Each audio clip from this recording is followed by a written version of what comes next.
Hello friends, welcome to my YouTube channel school of knowledge. आज मैं आपके लिए Indian Institute of Technology Kanpur यानी कि आईटी कानपुर से द्वारा नोटिफिकेशन को लेकर आई हूँ, जिसके अंतर्गत वेरियस नॉन टीचिंग पोस्ट की रिक्रूटमेंट आ रखी है। जिसमें आप देख सकते हैं कि ये वेरियस पोस्ट हैं, टोटल 9 पोस्ट दे रखी है, जिसमें कि पहली पोस्ट है असिस्टेंट एग्जीक्यूटिव इंजीनियर की, जो कि टोटल 4 पोस्ट है। और दूसरा है असिस्टेंट रजिस्ट्रार लाइब्रेरी के लिए, 1 पोस्ट है। फिर असिस्टेंट रजिस्ट्रार है, जिसके लिए 3 पोस्ट हैं टोटल। मेडिकल ऑफिसर की भी 3 पोस्ट आ रखी हैं। फिर जूनियर इंजीनियर से रिलेटेड पोस्ट हैं, जो कि करीब 10 है। जूनियर टेक्निकल सुपरिटेंडेंट की 2 पोस्ट ओबीसी के लिए और 2 पोस्ट अन्य, जब टोटल 4 पोस्ट हैं। फिजिकल ट्रेनिंग इंस्ट्रक्टर के लिए भी 2 पोस्ट हैं। स्टाफ नर्स के लिए 4 पोस्ट हैं और जूनियर टेक्नीशियन के लिए टोटल 100 पोस्ट आ रखी हैं। इधर ये पे स्केल दे रखा है कि पे लेवल कौन सा है, तो इसमें आप देख सकते हैं कि 1 से लेकर 4 सीरियल नंबर तक पे लेवल 10 का है। वहीं 5 से लेके 8 तक का जो पे लेवल है वो लेवल 6 का है। और जूनियर टेक्नीशियन के लिए लेवल 3 यानी कि 21,700 से 69,100 रुपीज़ का पेमेंट किया जाएगा।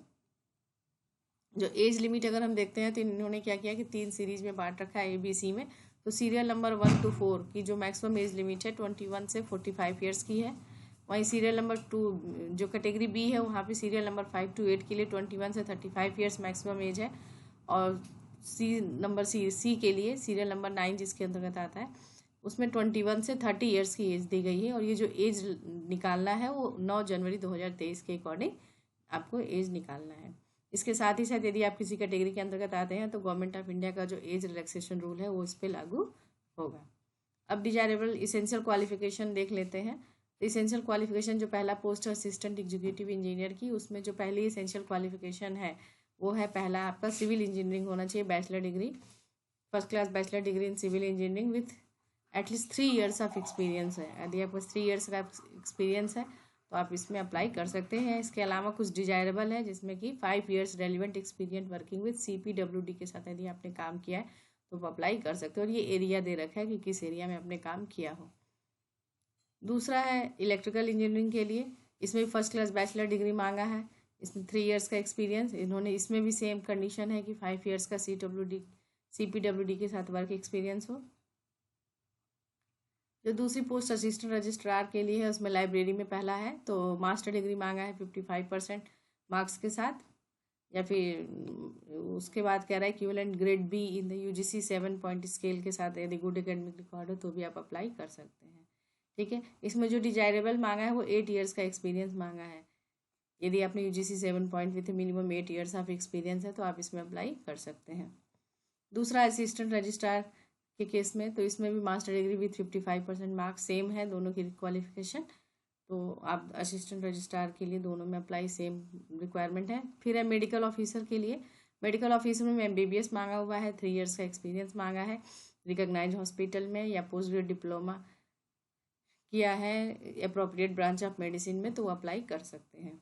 डिजायरेबल क्या है कि MCI recognise post graduate qualification and computer literacy होनी चाहिए। नेक्स्ट पोस्ट है जूनियर इंजीनियर की, जिसमें कि DC यानी कि केमिकल सिविल इंजीनियरिंग के लिए मांगा हुआ है, बैचलर डिग्री मांगा है सिविल इंजीनियरिंग में विथ 1 ईयर्स ऑफ एक्सपीरियंस होना चाहिए। यदि आपने डिप्लोमा कर रखा है सिविल इंजीनियरिंग में तो 3 ईयर्स का एक्सपीरियंस मांगा हुआ है। ठीक है, ये डिजायरेबल में भी 3 ईयर्स एक्सपीरियंस दे रखा है। फिर दूसरा जो है इलेक्ट्रिकल या इलेक्ट्रॉनिक्स इंजीनियरिंग के लिए, इसमें भी या तो आपने बैचलर डिग्री कर रखा विथ एटलीस्ट 1 ईयर एक्सपीरियंस, या फिर यदि आपने डिप्लोमा कर रखा हो तो 3 ईयर्स का एक्सपीरियंस यदि आपके पास है तो आप अप्लाई कर सकते हैं। फिर है DME यानी कि मैकेनिकल इंजीनियरिंग के लिए, इसमें भी सेम कंडीशन है, 1 ईयर्स का एक्सपीरियंस यदि आपने बैचलर डिग्री ले रखी है और या डिप्लोमा कर रखा है तो 3 ईयर्स का एक्सपीरियंस होना चाहिए। नेक्स्ट जो सीरियल नंबर है 6 के लिए जूनियर टेक्निकल सुपरिटेंडेंट के लिए है, तो इसमें मांगा है इसेंशियल क्वालिफिकेशन जो मांगा है MSc BTech BE, इसमें एग्रीकल्चर इंजीनियरिंग में हो, civil bio engineering biotechnology environmental engineering BSc agriculture biology botany में हो with 2 years of relevant experience होना चाहिए। ठीक है, और साथ ही साथ वर्किंग नॉलेज ऑफ कंप्यूटर भी होना चाहिए, तो आप अप्लाई कर सकते हैं। जो डिजायरेबल है कह रहा है कि master degree with first division होना चाहिए एग्रीकल्चर इंजीनियरिंग में। ये सारे सब्जेक्ट दे रखा है, थर्स्टिंग एरिया जो है हॉर्टिकल्चर सस्टेनेबल डेवलपमेंट वगैरह, तो यदि आप है तो आप अप्लाई कर सकते हैं। दूसरा है DCH यानी केमिकल इंजीनियरिंग केमिस्ट्री के लिए है, MSc BTech भी यदि आपने इस सब्जेक्ट से कर रखा है और आपके पास इन 2 साल का एक्सपीरियंस है, वर्किंग एक्सपीरियंस, तो आप अप्लाई कर सकते हैं। मैकेनिकल इंजीनियरिंग के लिए भी सेम है, BTech है प्लस यहाँ पे कह रहा है कि डिप्लोमा डिग्री है तो 3 इयर्स का एक्सपीरियंस, नहीं तो यदि आपने BTech कर रखा है तो 2 इयर्स का एक्सपीरियंस की रिक्वायरमेंट है यहाँ पे।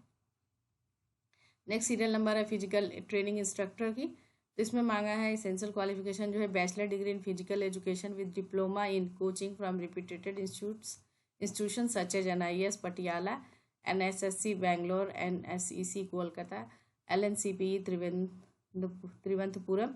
यहाँ से यदि आपने कर रखा है bachelor degree 4 years relevant experience के साथ तो आप अप्लाई कर सकते हैं। यदि मास्टर डिग्री है विद 2 इयर्स कोर्स के साथ जिसमें 4 साल का एक्सपीरियंस है तो आप अप्लाई कर सकते हैं।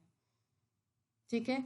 डिजायरेबल कह रहा है कि एटलीस्ट 2 इयर्स एक्सपीरियंस किसमें होना चाहिए, coaching, basketball, badminton, lawn tennis, table tennis में आपका ये होना चाहिए।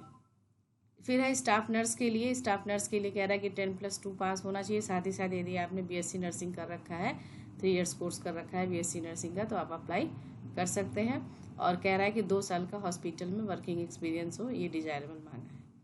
ठीक है। सबसे लास्ट है जूनियर टेक्नीशियन का। इसमें जो है ये फ्रेशर्स है, यहाँ पे एलिजिबल इसेंशियल क्वालिफिकेशन है, इसमें कोई डिजायरेबल नहीं है, सिर्फ क्वालिफिकेशन दे रखा है।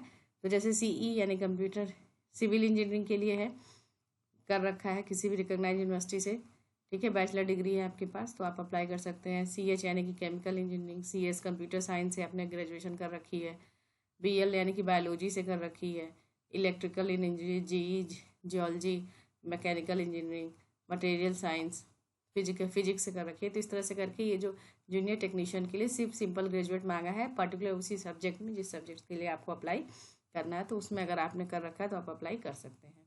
ठीक है। और जो फॉर्म है उसको आपको IIT की वेबसाइट, IIT कानपुर की वेबसाइट पे जाके भी भरना है। तो ये उसकी वेबसाइट का लिंक दे रखा है। और जो इसमें और जो इम्पोर्टेंट चीज़ें हैं, इसमें फॉर्म की बात करते हैं, एग्जामिनेशन फ़ी की बात करते हैं। तो एग्जामिनेशन फ़ी जो है, यदि आप ग्रुप A यानी कि सीरियल नंबर 1 to 4 के लिए अप्लाई कर रहे हैं तो आपको, यदि आप जनरल कैंडिडेट हैं तो 1000 रुपीज़ का पेमेंट करना होगा, और यदि आप SC ST कैंडिडेट है तो 500 रुपीज़ का पेमेंट करना होगा। वही group B and group C के लिए 700 रुपीज़ का पेमेंट करना होगा, यानी जो सीरियल नंबर 5 to 9 है। और ये कह रहे हैं कि PWD और फीमेल कैंडिडेट्स के लिए कोई भी फीस रिक्वायरमेंट नहीं है। वहीं यहाँ पे दूसरे फिर रखा है कि SC ST PWD and female candidates are not required to pay any application fee. अब आइए इसकी मेन वेबसाइट पे चलते हैं। तो ये IIT कानपुर की मेन वेबसाइट है। ठीक है। यहाँ पे आप आएंगे अनाउंसमेंट में। अनाउंसमेंट में जब आप आएंगे तो यहाँ देखिए लिखा हुआ है स्टाफ वैकेंसी, इस पर क्लिक करिए। जैसे आप इस पर क्लिक करेंगे तो ये न्यू पेज खुल के आ जाएगा। यहाँ पे आप क्लिक करेंगे vacancies administrative and technical cadre. इस पर जैसे ही आप क्लिक करेंगे ये पेज ओपन होगा, जिसमें आपका एडवर्टीजमेंट नंबर 2 2022 इस पर क्लिक करना है। जब आप इस पर क्लिक करेंगे तो जो मैंने अभी एडवर्टीजमेंट दिखाया, ये एडवर्टीजमेंट ओपन हो जाएगी। और आपको यदि फॉर्म को ऑनलाइन भरना है तो इसको फॉर्म को आप ऑनलाइन पे क्लिक करके आप फॉर्म को भर सकते हैं। इस फॉर्म को भरने की जो डेट है वो 9 दिसंबर से शुरू हो चुकी है, जो कि 9 जनवरी 2023 तक चलेगी। आइए अब इसको फॉर्म को देख लेते हैं कैसे ऑनलाइन फिल करना है। तो जैसे आप यहाँ पे आए वैकेंसीज पे, यहाँ पे लिखा है अप्लाई ऑनलाइन। जैसे आप इस पर क्लिक करेंगे तो एक नया वेब पेज ओपन होगा। यहाँ पे आएंगे, देखिए यहाँ लिख रखा है कि फॉर्म को 9 दिसंबर से शुरू किया गया है भरने के लिए, और ये 9 जनवरी 2023 तक 5 बजे तक चलेगा। ठीक है। ये वेबसाइट की दे रखा है, पूरा डिटेल यहाँ पे दे रखा है कि क्या क्या चीज़ें हैं। यहाँ पे आने के बाद आपको सबसे पहले क्या करना पड़ेगा, आपको रजिस्टर कराना पड़ेगा एज ए न्यू यूजर।